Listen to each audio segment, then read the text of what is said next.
اللہ تعالیٰ نے 7 اندھیری جگہوں پر جانے سے منع فرمایا ہے۔ رمضان آنے سے پہلے پہلے ان 7 اندھیری جگہوں پر جانا چھوڑ دیں۔ سب سے پہلی جگہ یہ ہے۔ السلام علیکم محترم ناظرین، رمضان آنے والا ہے، نور، رحمت اور مغفرت کا مہینہ، مگر ایک تلخ سچ ہے جو بہت کم لوگ سننا چاہتے ہیں کہ رمضان خود چل کر ہر دل میں داخل نہیں ہوتا۔ رمضان کا نور ہر جگہ نہیں ٹھہرتا اور اللہ کی رحمت ان مقامات پر قیام نہیں کرتی جو اندھیرے سے بھرے ہوں۔ اللہ نے ہمیں خبردار کیا ہے کہ کچھ جگہیں ایسی ہیں جہاں انسان کا قدم پڑتے ہی ایمان کمزور ہونے لگتا ہے، دل سخت ہو جاتا ہے اور روح آہستہ آہستہ زخمی ہو جاتی ہے۔ یہ وہ جگہیں ہیں جہاں رہتے ہوئے انسان روزہ بھی رکھ لیتا ہے، نماز بھی پڑھ لیتا ہے، مگر اندر کچھ نہیں بدلتا۔ رمضان زخم نہیں دیتا، رمضان تو زخم بھرنے آتا ہے، مگر شرط یہ ہے کہ انسان خود اندھیرے سے باہر نکلے، ان مقامات کو چھوڑ دے جن سے اللہ نے دور رہنے کا کہا ہے۔ مسئلہ یہ نہیں کہ ہم رمضان کا انتظار نہیں کرتے، مسئلہ یہ ہے کہ ہم رمضان سے پہلے اپنی جگہ نہیں بدلتے۔ ہم وہیں کھڑے رہتے ہیں جہاں دل بجھ جاتا ہے، جہاں یقین کمزور پڑ جاتا ہے، جہاں دنیا اللہ سے زیادہ مضبوط لگنے لگتی ہے، اور پھر شکوہ کرتے ہیں کہ رمضان میں بھی وہ سکون کیوں نہیں ملا، وہ تبدیلی کیوں نہیں آئی۔ حقیقت یہ ہے کہ نور صرف اس دل میں داخل ہوتا ہے جو اندھیرے سے نکلنے پر تیار ہو، اور شفا صرف اسی روح کو ملتی ہے جو خطرناک جگہ چھوڑنے کا حوصلہ رکھتی ہو۔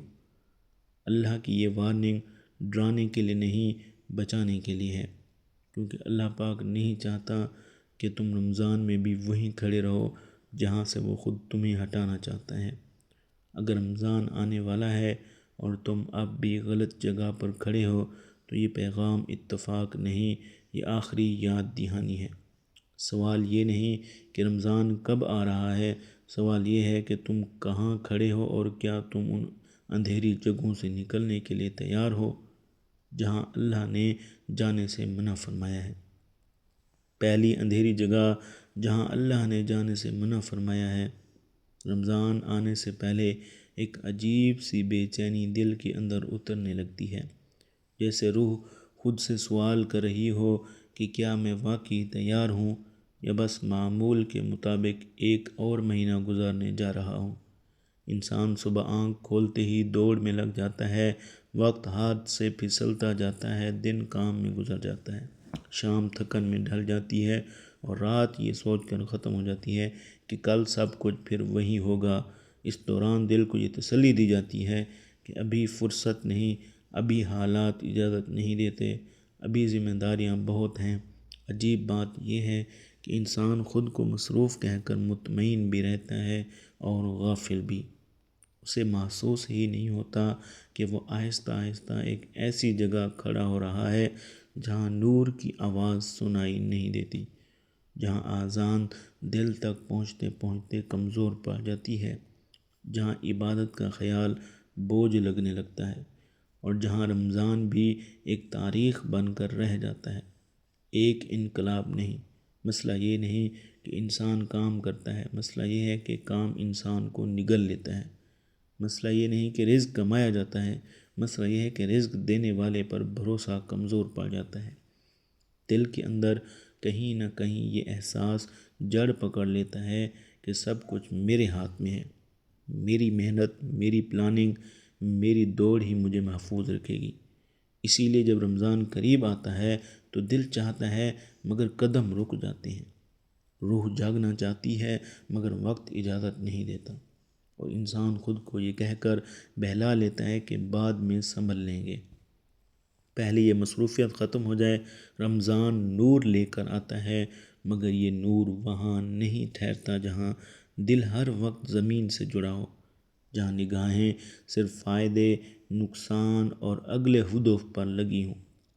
رمضان زخم نہیں دیتا، زخم بھرنے آتا ہے، مگر شرط یہ ہے کہ انسان اس جگہ سے نکلے جہاں زخم لگتے ہیں، اور وہ جگہ ہے کھیت، وہ کھیت جہاں انسان دن رات دنیا کی فصل کاٹنے میں لگا رہتا ہے، جہاں بیج صرف دنیا کے بوئے جاتے ہیں، آخرت کی زمین بنجر پڑی رہتی ہے۔ یہ وہ جگہ ہے جہاں اللہ کی یاد مؤخر ہوتی چلی جاتی ہے، جہاں روحانی تیاری کل پر ڈال دی جاتی ہے، اور جہاں انسان یہ بھول جاتا ہے کہ اصل فصل کس دن کٹنی ہے۔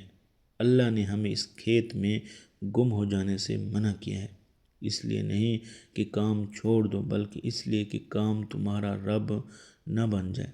رمضان آنے سے پہلے اس کھیت سے نکلنا ضروری ہے، کیونکہ جو شخص وہیں کھڑا رہتا ہے وہ روزہ تو رکھ لیتا ہے مگر دل خالی رہتا ہے، وہ عبادت تو کر لیتا ہے مگر اثر کھو بیٹھتا ہے۔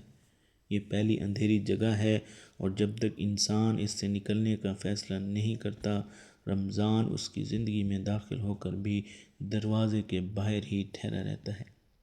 دوسری اندھیری جگہ، کچھ لوگ رمضان سے پہلے یہ سمجھتے ہیں کہ وہ بالکل محفوظ ہیں، کیونکہ ان کی زندگی میں دین موجود ہے، عبادت موجود ہے، معمولات موجود ہیں۔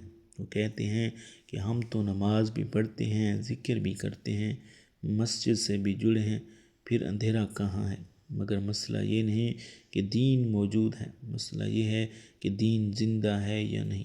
بعض اوقات انسان اتنا عادی ہو جاتا ہے کہ عبادت بھی سانس لینے جیسی لگنے لگتی ہے، بغیر شعور، بغیر کیفیت، بغیر دل کی شمولیت، بغیر سیکھے۔ ہاتھ حرکت میں ہوتے ہیں، زبان الفاظ دہرا رہی ہوتی ہے، مگر دل کہیں اور بھٹک رہا ہوتا ہے۔ نماز ختم ہوتے ہی سکون نہیں بلکہ بوجھ اترنے کا احساس ہوتا ہے، جیسے کوئی فرض پورا ہو گیا ہو۔ ایسے میں رمضان آتا ہے تو عبادتوں کی تعداد بڑھ جاتی ہے، مگر روح کی پیاس وہیں کی وہی رہتی ہے۔ انسان حیران ہوتا ہے کہ میں سب کچھ کر رہا ہوں، پھر بھی اندر خالی پن کیوں ہے؟ اصل میں یہ وہ جگہ ہے جہاں عمل باقی رہتا ہے مگر تعلق مر جاتا ہے، جہاں عبادت سفر نہیں رہتی بلکہ ڈیوٹی بن جاتی ہے، جہاں دین ایک مشین کی طرح چلتا ہے، دل کے بغیر، آنسوں کے بغیر، خوف اور محبت کے بغیر۔ رمضان نور لے کر آتا ہے، مگر یہ نور وہاں نہیں ٹھہرتا جہاں عبادت صرف عادت ہو، جہاں سجدہ جسم کا ہو مگر دل کا نہ ہو۔ رمضان زخم نہیں دیتا، مگر وہ زخم بھی نہیں بھر سکتا جو بے حسی سے لگتے ہیں، کیونکہ یہاں مسئلہ گناہ نہیں، بے روحی ہے۔ اب یہاں آ کر اس اندھیری جگہ کا نام سامنے آتا ہے، اور وہ ہے چکی پر پسنا۔ وہ چکی جہاں انسان دن رات نیکیوں کے دانے ڈالتا رہتا ہے، مگر آٹا کہیں اور جا رہا ہوتا ہے۔ وہ جگہ جہاں اعمال گھومتے رہتے ہیں مگر دل آگے نہیں بڑھتا۔ اللہ نے ہمیں اس جگہ پر رکنے سے منع فرمایا ہے، کیونکہ یہ اندھیرا بہت دھوکے والا ہے۔ یہاں انسان خود کو دیندار سمجھ کر مطمئن ہو جاتا ہے، جبکہ اندر سب کچھ سوکھ رہا ہوتا ہے۔ رمضان آنے سے پہلے اس چکی سے نکلنا ضروری ہے، تاکہ عبادت دوبارہ عبادت بنے، رسم نہ رہے، اور دل پھر سے اللہ کی طرف لوٹ آئے۔ تیسری اندھیری جگہ، رمضان قریب آ رہا ہے اور ہر طرف روشنی، سکون اور روحانی تیاری کی باتیں ہو رہی ہیں، مگر کچھ لوگ ایسے ماحول میں پھنسے ہوتے ہیں جہاں دل تھم سا جاتا ہے، وہاں ہر بات کا مذاق اڑایا جاتا ہے، ایمان کی قدر کم سمجھی جاتی ہے، اور آخرت کو صرف افسانہ لگتا ہے۔ انسان وہاں رہتے ہوئے چھوٹے چھوٹے شکوک و شبہات میں گھر جاتا ہے، اور بتدریج یہ محسوس کرتا ہے کہ دل سکون نہیں پا رہا، روح بے چین ہے، اور ہر دعا میں کوئی ہلچل باقی نہیں رہتی۔ سوال یہ پیدا ہوتا ہے کہ میں کیوں تھک رہا ہوں؟ میں کیوں بار بار اپنے آپ کو کمزور محسوس کر رہا ہوں؟ ہر طرف لوگ ہنس رہے ہوتے ہیں، مزاح کر رہے ہوتے ہیں، اور ایمان کی بات کو فضول قرار دے رہے ہوتے ہیں۔ یہ آوازیں اندر کی آواز کو دبانے لگتی ہیں، اور انسان آہستہ آہستہ یہ سوچنے لگتا ہے کہ شاید سب یہی ٹھیک ہے، شاید سب یہی زندگی ہے، شاید میں ہی حساس ہوں۔ ایسی صحبت میں انسان خاموشی سے اپنی روح کھو دیتا ہے، اور یہ بات اس وقت زیادہ واضح ہوتی ہے جب رمضان کا نور قریب آتا ہے۔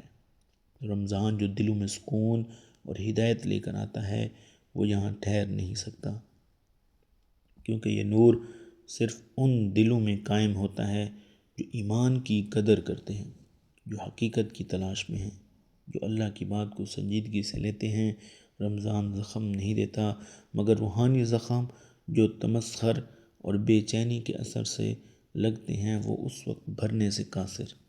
یہ جگہ ہے تمسخر کرنے والوں کے درمیان ہونا، وہ ماحول جہاں انسان ایمان، آخرت اور اللہ کی باتوں کو مذاق اڑانے والوں کے ساتھ رہتا ہے۔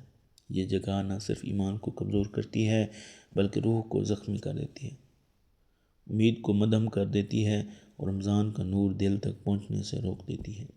اللہ نے ہمیں خبردار کیا ہے کہ وہاں رکنا خطرناک ہے، اور رمضان سے پہلے یہ سمجھنا اور اس صحبت سے نکلنا ضروری ہے تاکہ نور دل میں جا سکے اور روح کو شفا ملے۔ چوتھی اندھیری جگہ، رمضان آنے والا ہے دل میں امید اور نور کی تلاش کے ساتھ، مگر کچھ لوگ ایسے بھی ہیں جو خود کو اپنی نیکیوں کے حصار میں محفوظ سمجھ بیٹھتے ہیں۔ وہ اپنی اعمال، عبادت، روزے، صدقے اور دینداری کو دیکھ کر دل میں اطمینان محسوس کرتے ہیں اور یہ سوچتے ہیں کہ یہی ان کی نجات کا ٹھوس بنیاد ہے۔ ہر دعا میں ان کا اعتماد اپنی محنت پر ہوتا ہے، ہر عبادت میں دل کا سکون اپنی نیکیوں سے جڑا ہوتا ہے۔ باہر سے ہر چیز درست لگتی ہے، لوگ ان کی اعمال کی تعریف کرتے ہیں، مذہبی ریکارڈ مکمل ہے اور ظاہری زندگی شفاف نظر آتی ہے، مگر اندر ایک خاموش اندھیرا چھپا ہوتا ہے جو اس وقت کھلتا ہے جب آزمائش آتی ہے، جب روحانی مشکلات بڑھتی ہیں اور دل کو یہ احساس ہوتا ہے کہ شاید سب کچھ کافی نہیں۔ یہاں مسئلہ یہ نہیں کہ اعمال موجود نہیں، مسئلہ یہ ہے کہ دل اللہ کے فضل اور رحم پر مکمل بھروسہ نہیں کر رہا۔ انسان اپنی نیکیوں پر اتنا اکتفا کر لیتا ہے کہ اللہ کی طرف رجوع پس سے پشت ہو جاتا ہے۔ رمضان کا نور صرف ان دلوں میں ٹھہرتا ہے جو عاجزی سے اللہ کے سامنے جھکنے کے لیے تیار ہوں، جو اپنی کمزوری اور گناہ کو تسلیم کرتے ہوں، جو اپنی محنت کو نجات کی بنیاد نہ سمجھے۔ رمضان زخم نہیں دیتا مگر وہ زخم بھرنے کے لیے ضروری ہے کہ انسان خود کو اپنی نیکیوں کی بنیاد پر کھڑا نہ کرے بلکہ اللہ کی رحمت اور فضل کی طرف پلٹے۔ اس اندھیری جگہ کا نام ہے اپنی نیکی اور راست بازی پر کھڑا ہونا، وہ مقام جہاں انسان اپنی عبادت، اپنی دینداری اور اپنے اعمال کو نجات کی بنیاد سمجھ کر کھڑا رہتا ہے، کیونکہ حقیقت یہ ہے کہ نجات اور روشنی صرف اللہ کے فضل سے حاصل ہوتی ہے۔ رمضان سے پہلے یہ سمجھنا اور اپنے دل کو اللہ کے سامنے عاجزی میں جھکانا ضروری ہے کہ جو کچھ بھی مجھ سے ہوا ہے وہ اللہ کی توفیق سے ہوا ہے، تاکہ نور دل میں داخل ہو اور روحانی زخم شفا پائیں۔ پانچویں اندھیری جگہ، رمضان قریب آ رہا ہے، ہر طرف تیاری کی گونج ہے، ہر دل میں روشنی کی امید ہے، مگر کچھ لوگ ایسے بھی ہیں جو اپنی دنیاوی چیزوں میں اتنے منہمک ہیں کہ روحانی تیاری کے لیے کوئی جگہ باقی نہیں رہتی۔ وہ اپنے گھر کی حفاظت، اپنی جائیداد کی حفاظت، اپنی مالی حیثیت اور زمین و آسمان کی سیکورٹی میں اس قدر ڈوب جاتے ہیں کہ دل کو یہ لگنے لگتا ہے کہ یہی سب کچھ ان کا اصل سہارا ہے۔ ہر دعا میں کچھ نہ کچھ اپنے مال و دولت، اپنے مکان یا اپنی حالت کے تحفظ کی خواہش چھپی ہوتی ہے۔ انسان آہستہ آہستہ یہ بھول جاتا ہے کہ اصل محافظ اور سہارا اللہ ہی ہے، اور یہ دنیاوی چیزیں محض امانت ہیں جنہیں رکھنے یا چھوڑنے کا فیصلہ اس کے ہاتھ میں ہے۔ ایسی حالت میں رمضان کا نور دل تک پہنچتا ہے مگر ٹھہر نہیں پاتا۔ وہ نور وہاں قیام نہیں کرتا جہاں دل اپنے گھر، مال اور دنیاوی تحفظ کے بندھن میں جکڑا ہوا ہو۔ رمضان زخم بھرنے کے لیے آتا ہے مگر اگر انسان خود اپنی گرفت مضبوط رکھے تو وہ زخم اندر ہی رہ جاتے ہیں، شفا نہیں پاتی۔ انسان کی یہ مصروفیت، یہ چمٹنے کی عادت نہ صرف روحانی ترقی کو روک دیتی ہے بلکہ ایمان پر بھی اثر ڈالتی ہے۔ اس کے دل میں خشوع نہیں رہتا اور وہ ہر نعمت کو اپنی محنت یا اپنی حفاظت کی بدولت سمجھ بیٹھتا ہے۔ یہ جگہ ہے گھر اور مال سے چمٹے رہنا، وہ مقام جہاں انسان اپنی جائیداد، اپنے احساسوں اور دنیاوی تحفظ کو اصل سہارا سمجھ کر اپنی روح اور ایمان کو پیچھے چھوڑ دیتا ہے۔ رمضان سے پہلے اس جگہ سے نکلنا ضروری ہے تاکہ دل اور روح اللہ کے فضل اور حفاظت کے حقیقی سہارے کی طرف لوٹ سکے۔ تو ضروری ہے کہ اللہ کے راستے میں نکل کر وقت لگائیں۔ صرف وہی شخص رمضان کا نور پورے دل سے محسوس کر سکتا ہے جو دنیاوی بندھنوں سے آزاد ہو اور اپنی نگاہیں صرف اللہ پر مرکوز کر سکے۔ چھٹی اندھیری جگہ، رمضان قریب آ رہا ہے اور ہر طرف روشنی، تیاری اور انتظار کی فضا ہے، مگر کچھ لوگ ایسے بھی ہیں جو بظاہر زندگی کے ہر کام میں مصروف ہیں مگر اندر سے مکمل طور پر غافل ہیں۔ وہ روحانی طور پر سوئے ہوئے ہیں، جیسے دل اور دماغ کا کوئی پہیہ حرکت میں نہ ہو۔ دن گزر جاتا ہے، پھر رات آ جاتی ہے، وقت اپنی رفتار سے بہتا ہے، مگر وہ لوگ ہر لمحے کے حقیقی مطلب سے بے خبر رہتے ہیں۔ آنے والے خطرات، روحانی چیلنجز اور اپنے ایمان کی ناپ تول سے بے خبر، وہ صرف جسمانی زندگی کی معمولات میں مصروف رہتے ہیں۔ ان کی آنکھیں کھلی ہوتی ہیں مگر دل سونے کی حالت میں ہوتا ہے، سویا ہوا ہوتا ہے۔ ہر اطلاع اور ہر نصیحت ان تک پہنچتی ہے مگر اثر نہیں ڈالتی، کیونکہ وہ سننے کو تیار ہی نہیں۔ ایسی حالت میں رمضان کا نور ان کے دل میں ٹھہر نہیں سکتا۔ رمضان تو دلوں میں روشنی، آگاہی اور بیداری لے کر آتا ہے، مگر یہ نور صرف انہی کے لیے ہے جو حاضر ہیں، جو سننے اور سمجھنے کے لیے تیار ہیں، جو اپنی روحانی آنکھیں کھول سکتے ہیں۔ زخم بھرنے کے لیے رمضان آتا ہے، مگر سوئے ہوئے دل کے زخم اپنی جگہ ہی رہ جاتے ہیں، شفا نہیں حاصل ہوتی۔ یہ وہ خطرناک مقام ہے جہاں وقت مسلسل گزر رہا ہے، مواقع ہاتھ سے نکل رہے ہیں، اور انسان خود سے یہ کہہ رہا ہوتا ہے کہ ابھی نہیں، بعد میں سنبھل لیں گے۔ اس اندھیری جگہ کا نام ہے بستر پر سوئے ہونا، وہ مقام جہاں انسان روحانی طور پر غافل، لاپرواہ اور بیداری سے محروم رہتا ہے۔ رمضان آنے سے پہلے اس حالت سے نکلنا ضروری ہے تاکہ دل اور روح وقت کی سنگینی کو سمجھ سکے، آنے والے چیلنجز کے لیے تیار ہو سکے جو مرنے کے بعد آنے والے مراحل ہیں، روشنی دل میں ٹھہر سکے۔ وہی شخص رمضان کا حقیقی نور محسوس کرے گا جو روحانی بیداری کے ساتھ ہر لمحے جاگتا رہے اور دل و دماغ کو اللہ کی طرف مرکوز رکھے۔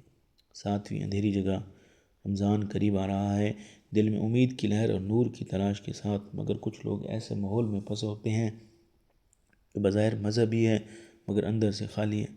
وہاں عبادت کی شکلیں موجود ہیں، رسم و رواج قائم ہیں، لوگ ظاہری طور پر عبادت کرتے نظر آتے ہیں مگر دل کی گہرائی میں روح کی موجودگی نہیں، سچائی نہیں، اور نہ ہی خدا کی حقیقی موجودگی محسوس ہوتی ہے۔